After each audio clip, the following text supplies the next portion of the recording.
The problem that a lot of coaches have is that they are not addressing their clients' nervous system. When we go through things in life, when we get really stressed, our nervous system goes into these stress loops and these responses. So what tends to happen for a lot of people is we get a lot of tension and energy just being stored and stored and stored in the body.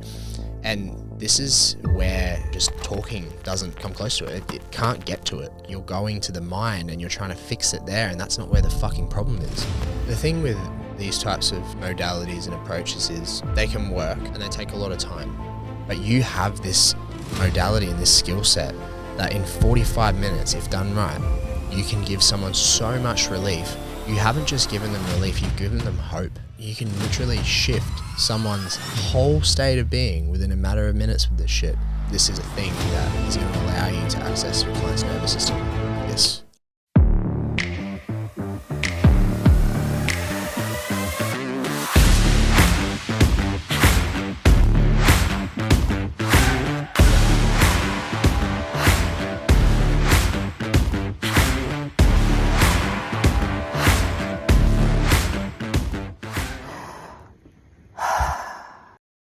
Welcome back to another episode of Beyond Your Breath. I am one of your hosts, Shanni. And I am Chris. And I'm really excited. I'm going to interview Chris today. And I love this topic. It's something that we've been leaning into a bit more, specifically you. And I think it's something that we need to speak into more, which is why we're bringing it to the podcast. And we're going deep into why breathwork is a must for your coaching business. And this might be a bit polarizing, maybe a bit cheeky. And we're just going to lay it out raw and real because that's what we do here. Yeah. So, Chris, why is breathwork a must for standing out in the coaching industry? Particularly like life coaching, right? Like, Yeah. How long have you got? Well, I mean, we're trying to keep these episodes that are just you and I at like 25 minutes, so we'll see how we go. So shave it down to the main points. Yeah. There's so many reasons why this stands out to me, and yeah, a little bit of this is anecdotal, like my own personal opinion, but it's also evidence that I've gathered from coaching people for over a decade and gathering data and like evidence of people who are doing really well. Yeah. And one thing that I have noticed is that coaches who continually evolve and invest into themselves and learn new skills that are able to assist their clients in different ways are generally the ones that do the best. I think it's important to niche, as in who you help, but the tools within your toolkit to help that person often need to be diverse. And what I see is there's been this huge surge in things like NLP, hypnosis. Look, I'm an NLP coach, right? I did that for a period of time. I am too. and it has its place. Absolutely. It's what phenomenal. A fantastic modality. Yeah. The problem that a lot of coaches have is that they are not addressing their clients' nervous system. Yeah. And when we're looking at things like NLP, and if we're looking even down the realms of certain types of like talk therapy and methods like this, it's really just addressing the top tip of the iceberg. Yeah. We often talk about this iceberg. If you imagine an iceberg, you've got the tip of it, that is the part that you can see outside on the top of the water surface, but the biggest chunk of that iceberg is actually underneath. 2/3 of it is actually sitting below the water's surface, and that sort of represents the body. And when we go through things in life, when we get really stressed, our nervous system goes into these stress loops and these responses. Your fight or flight system comes online.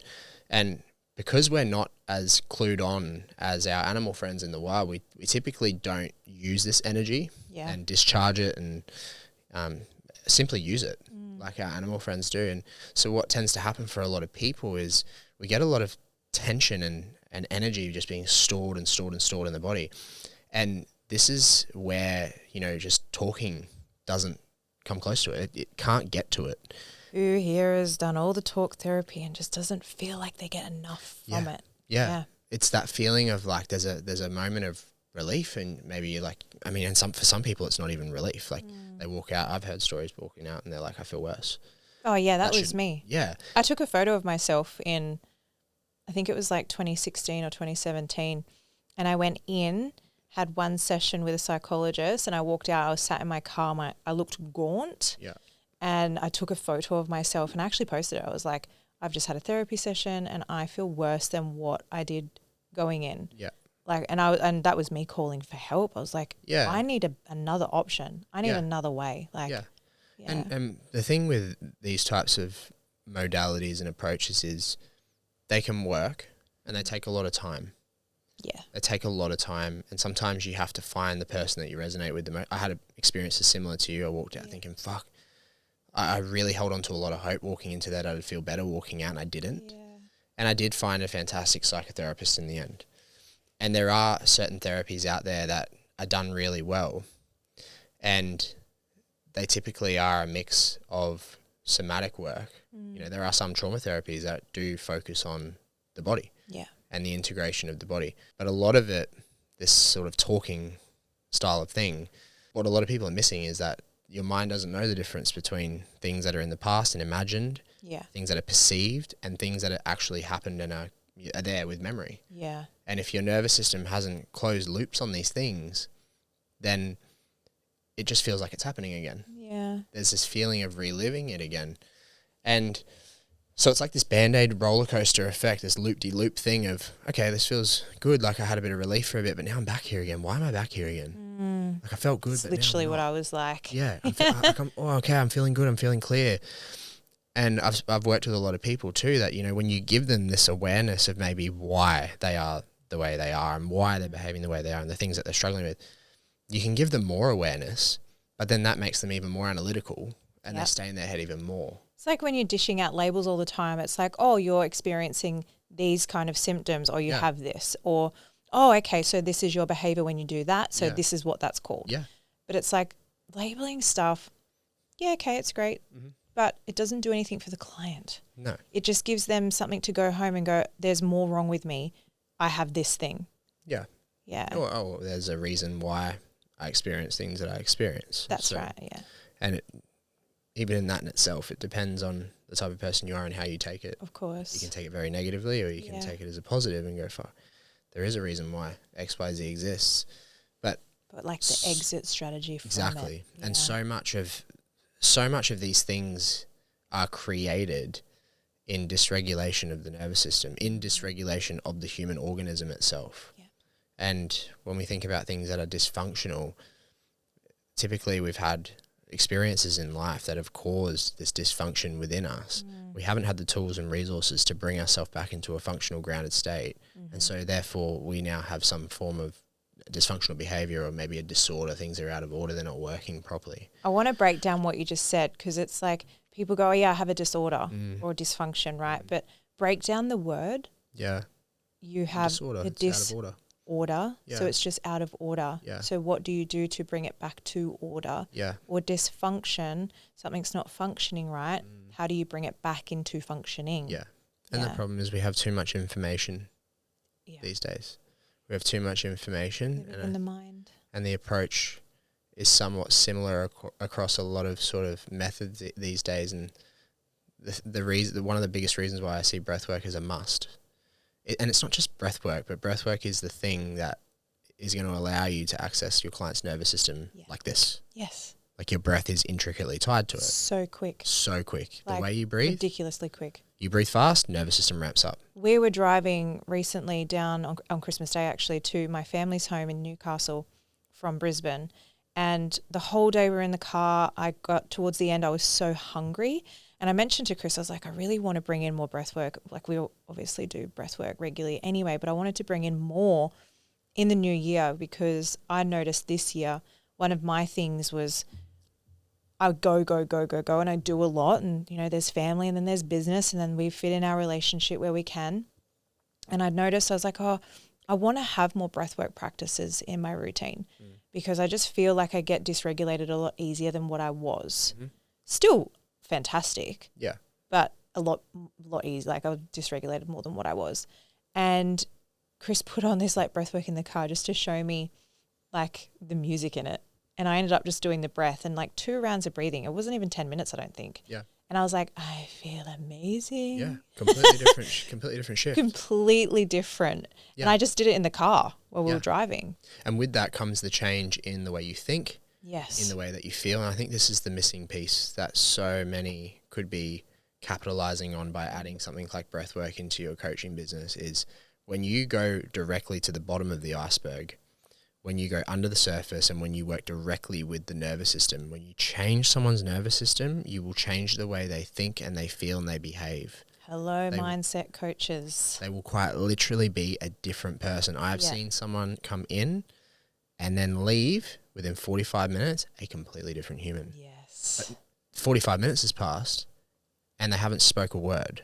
Mm-hmm. They've been on the floor breathing. How does that work? Yeah. You've changed the state of their nervous system. Yeah. And what you've done with some of these types of breath work is you have released and discharged stored tension that the nervous system is holding, which is creating havoc in their mind. But then you're going to the mind and you're trying to fix it there, and that's not where the fucking problem is. No. That ain't the problem. Yes, if we're in a state of dysfunction of the nervous system or if we're dysregulated, then what will eventually happen is our thoughts will also stay dysregulated and disordered. And if we think something enough, then of course we start to believe it. Yeah. But how do we just snip the line or the cord? You know, you'd have to try and think the opposing thought 1,000 times and you're going to spend more time in your head. Or we can work with, okay, let's regulate the nervous system. Let's take the brain and the mind and the whole body out of a survival state where you cannot learn, you cannot absorb, you cannot change. And let's get them grounded and let's open their mind up like a flower. Yeah. And then let's sprinkle the things in there that we need them to change. And when they're grounded and when they're open and when they're calm, they can learn. It's like, you know, hypnotherapists, for example. Chris and I have done NLP and hypnosis. And I think of it like, you know, when you go in with hypnosis, you're essentially installing new beliefs into people's unconscious mind, right? Beautiful way to do things. But if you are a hypnotherapist or an NLP trained practitioner and you have these modalities under your belt as well, if you do a breathwork practice, then incorporate your hypnosis at the end, obviously with your client's permission. Yeah. Speak into it before you do these things. You're going to give them the most incredible transformation because, yes, hypnosis calms you. Yes, you install things into the unconscious mind. But if you bring in the nervous system with that too, huge transformation and more long-lasting transformation, in my opinion. Absolutely. I think for coaches out there, you've really got to ask yourself, like, how can I equip myself with modalities that are going to help me address my clients' bodies and minds, and challenge your perspective on how to coach and adopt a mindset that leads you to coaching body first, mind second. Yeah. And if you do that, you're going to see different results in people. And, you know, those who are jumping on board now are seeing incredible results with their clients. And it's differentiating them. You know, like breathwork is this thing that is absolutely going off like a frog in a sock right now. and it's the fastest and biggest health and wellness modality growing. Well, Let's talk about that for a second. In a $4 trillion health and wellness industry, if we take the pool of health and wellness, it's a $4 trillion industry, right, that people spend into. Breathwork is the leading modality within that right now. And there's a lot of reasons why. I wonder why. If I could break it down into one succinct statement, it would be because it works. It works, yeah. It works. Yes. And when you've got people that are struggling and when you've got wait lists for traditional methods like psychotherapy and counselling that, you know, it takes you months to get into and people need help now, when you've got a mental health system where people, they're so overrun, right? But you have this modality and this skill set that in 45 minutes, if done right, you can give someone so much relief. You haven't just given them relief, you've given them hope. Yeah. When they leave going, wow, I feel so light. I feel free. I just had this big cry and release and I just felt like I just let go of things that I've been holding on to. You're not just giving them that in that moment. You're giving them hope that the hole that they were in or the struggles that they were having is temporary. There is a way out. And as I said before at the start of this episode, therapy is great, but it typically takes a long time. Yeah. You've got to build the trust with the therapist. You've got to give them the information so that they know how to do the therapy. Of course, yeah. And then there's the therapy itself, and that might be fortnightly, monthly. Yeah. You know, people, you know, depending on what your budget is, right? How often you can visit, how busy the therapist is. And as well, if you're utilizing the system, you know, you're getting I think it's like you get free sessions with the doctor and stuff like that. Yeah. They're typically very basic, you know, they're not the best that you could get. Yeah. So you can learn breath work also for yourself, you know, learn how to just breathe a little bit better every day. Yeah. Like speaking into that too, Chris, would be great. Like you wonderfully say how overbreathing is one of the biggest epidemics in the world. Yeah. Share about that. Yeah. I think with breath work, and it's something that we're really passionate about, is like destigmatizing this very esoteric spiritual view on it. So woo-woo. And like I get it. There's experiences that happen within a breathwork exercise that to the person having them would think that's so unexplainable. What I love is that there's actually science. You can explain it. Yeah, I could explain to you in 5 minutes or less how a breakthrough session actually works on the brain, on the nervous system, and why you have the experiences that you have. Yeah. That's a whole nother episode. Yeah. But what has happened is because more and more people are hearing about this, but then there's this association to like, oh, there's just this spiritual community, like people wearing linen pants and saging everyone and all this stuff. Like they avoid it because they feel very uncomfortable. And so the thing is that we all breathe. Yeah. You know, you breathe every single day. You're born breathing. Yeah. And there's this line, right? Breathwork is a spectrum. When you're a breathwork facilitator, you know, you can teach breathwork and breathing exercises from a wide spectrum. And some education providers sort of teach the one thing. It's like we just teach holotropic breathwork. We teach these trauma release styles, this fast breathing patterns. But for us, we thought, you know, how can we blend both worlds of these transformational styles of breathwork, but then also too, how do we help people breathe better on an everyday basis? You know, the 20,000 plus breaths you take a day, how can you breathe them better? Because for most of them, you're not thinking about it. And for over 30% of the population, they're doing it very, very poorly. They're either breathing too much, they're breathing too fast, and that is affecting their nervous system, and they don't know that it's happening. That was literally me. I was breathing myself into anxiety. Yeah. All the time. Well, I mean, if you literally sat here, and for the audience too, if you sat here and you just started increasing the speed of your breath faster and faster and faster and faster and faster, you're going to become extremely energized and charged. It's no different to what you would see with a panic attack. They breathe fast, right? They breathe fast. And so we've also had the rise of, you know, people like Wim Hof and everyone else who have taught these super ventilation practices that feel incredible, right? They give your nervous system a good reset. These big breaths, fast breaths, breath holds. But if we've got a population that is already super stressed, breathing too much unknowingly, and then we get them on YouTube and we give them this type of breathing, it's like we're going to breathe fast, then what we're doing is we're habitually layering more fast breathing on top of fast breathing. Yeah. And so whilst they feel good for a little bit, it's this yo-yo thing of like, I need more to feel good. And it's like this addiction to super ventilation where it's like, you need to learn to breathe less. And so you would say, like, as a practitioner of breath work and bringing it into your business, you become a sense of like a doctor where you get to diagnose what the breathing pattern is and prescribe breath work according to what the person needs, as opposed to just go do Wim Hof, just go do this. No, let's assess your breathing. That's right. Figure out exactly what is happening and then give you the tool that you need specifically for you. Absolutely. Yeah.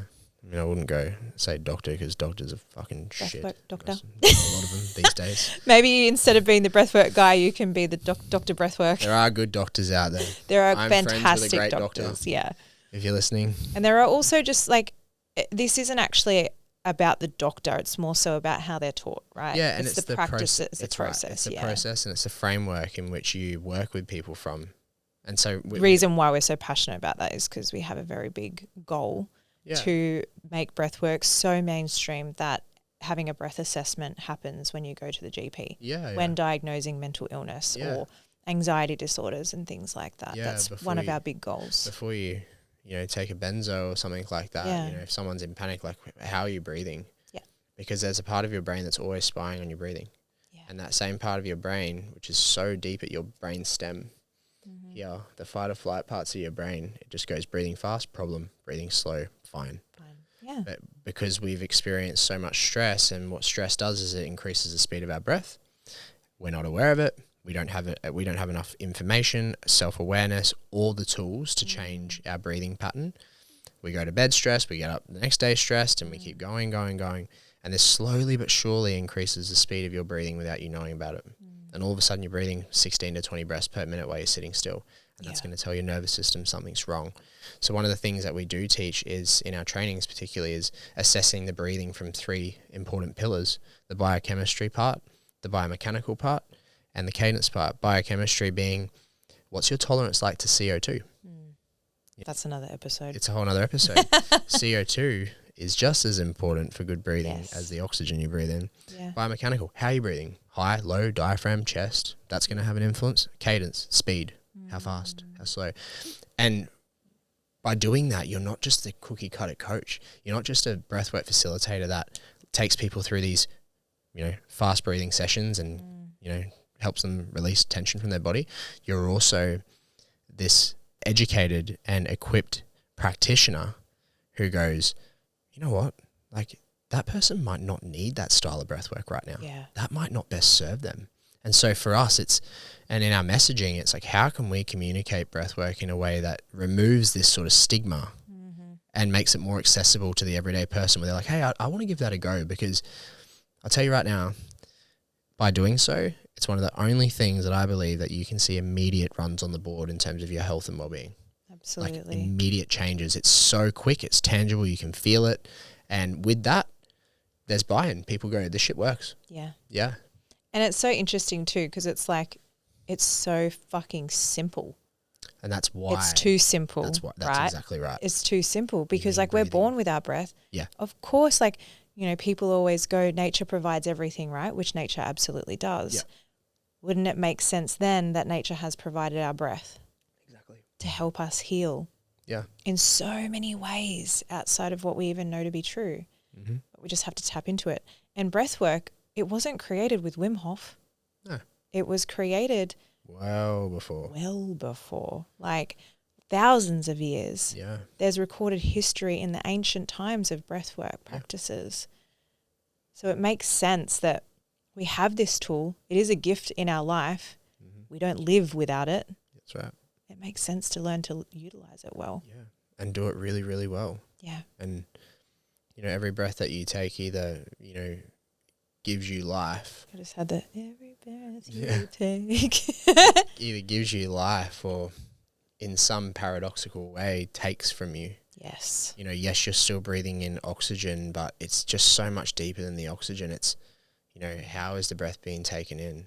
What is that breath doing to your nervous system? So yeah, you're taking in the oxygen, but, is that breath giving you life and calm and peace and balance? And is it flooding your body with oxygen as well as it could be? Or is it, shallow, fast, and engaging the stress response and feeding this perpetual cycle? Yeah. And yeah, I love that. Like it's worth paying attention to, because it's the only system in your body that you can consciously control it and manipulate it. Yeah. And if you let it go, it just happens. And like in the moment, Just like that. Yeah. Like even if you think about like your immune system, it takes work to control it. Yeah. You've got to try different things here, there, supplements, food, all these things to manage this system. Yeah. But breathing, Just grab it. instant. Yeah. Instant change. It's like that. It's just the remote control of the body. Yeah. And you can use it in positive ways too. Yep. It's not all doom and gloom. And I think if you're a coach and you're listening to this, or if you're someone who works with clients and you're in the transformation space, now is the time. Yeah. Now is the time to get involved, and to get involved in a way that teaches you the entire spectrum of what it means to breathe, from functional breathing to transformational styles of breathing. And if you can offer that type of service, you're going to stand out. Yeah. When everyone else is offering their mindset Band-Aid fucking solutions, you can go deeper than the surface. And you know what? Like if we have people come to us and they learn breathwork with us and they haven't done any other modalities, I always tell them to go and learn something else. Absolutely. That's one thing we do. Like go and learn a mindset thing. We refer people on to do different things, because one thing that I always say is like, we don't believe in one shoe fits all. No. And if there is a one shoe fits all, it's just a Band-Aid, and a Band-Aid will come off, right? The wound will keep opening. So I look at things like psychology and linguistics and like mindset and then breath work. You put those three together. Yeah. Holy moly, transformation. Yep. 100%. And like, that's why, we have done other modalities, but I think the reason why I went like breath work and why we built a business around breath work is because having done other modalities prior and then adding this in, I saw the most change, not only in myself, but in my clients. Yeah. Before we went and stopped working with people so much in one-on-one and groups and we're certifying people, that's what I saw. And I had the opposite effect. I started with breathwork and sexuality and doing the two together because in sexuality coaching, it's a lot. There's all about the body. And then I went and did mindset. I did my NLP course and I just went all mindset and I forgot about the body. And then I was like, well, yeah, my clients are having great transformation, but the longevity of it wasn't there. Yeah. And I wasn't getting the results like I was before with my breathwork and sexuality clients. And so then I had this like whole like epiphany. I was like, oh, I need to bring it all together. That's right. That was the kicker. And it's like the glue. It was like the grout between the tiles. It is. Yeah. It really is, because everything is built upon that. Yes. You got to get the nervous system right first and someone's breathing right first and then add everything on top.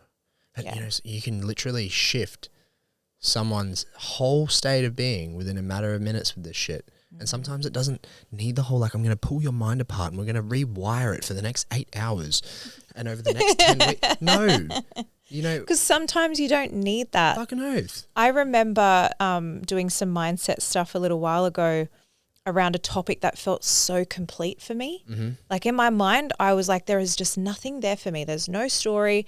Like I had a really positive shift with it in the way of like, it was very affirmative in my mind, even in my chatter within myself, like unconsciously, it was very positive. Yeah. But when faced with the feeling in my body, like it just wasn't open. Yeah. Like I wasn't open and it wasn't my mind. In my mind, I'm like, yeah, da-da. But my body was like, shut. And then I did my breath work. It was around the time I did my first breath work experience and I was completely fucking open. Yeah. Like my body just released and let it go fully. Your mind loves to lie, but your body never does. Exactly. Your body never, ever does. Yes. And I think that this is an important thing to really recognize too, is that your mind loves to create stories. Your body will keep score. And your body just has this intelligence of its own. Yeah. And if you're listening, just imagine a time in your life where you've walked into a space, a shopping center somewhere, and you've immediately noticed that someone's off. Yeah. It's just so quick. Just know. You know. Yeah. And then your mind starts going, stories. Who is he? Serial killer. He's going to kill me. That's me. What's he going to do? He's going to drag me by my feet out of here. No one's ever going to see me again. He's going to run around and stab me. Fuck. Can I at least text my wife that I love her before you do it? Hasn't even happened yet, right? Because that's what the mind does. Yeah. If the body signals and the nervous system goes off, the mind starts going, yeah, I've got to imagine every possible thing that could possibly happen and be 10 steps ahead. Yeah. But the problem is that none of that shit's probably likely to happen.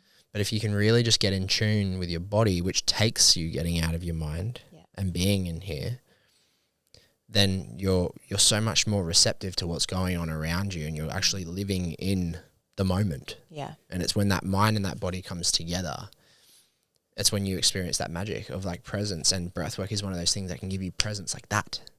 Like so good. If you're a coach and you want to keep doing things the way you want to do things, I firmly believe that, you've got an amazing opportunity here to step forward and create something amazing for yourself and your clients. Yeah. And if not, all good. But, you might miss the train. Dip your toe in and experience it yourself. Yeah, go to a workshop. Yeah, like that's my biggest thing is like if you're listening and you're like, oh yeah, well, whatever, and you haven't experienced the magic of breathwork yourself, go and do some events. Go and put yourself in rooms where you get to have that experience and then put yourself in your client's shoes and how that might make them feel. 100%. Amazing episode. Thank you so much, Chris. Welcome. For anyone who has loved this episode or loves this podcast, please hit the subscribe button. It always helps us to know that you love us and that you love our stuff and that you want more of it. It also helps us get bigger and better guests every time, which is also a huge goal of ours. So thank you. We're so grateful. See you on the next episode. See you on the next one.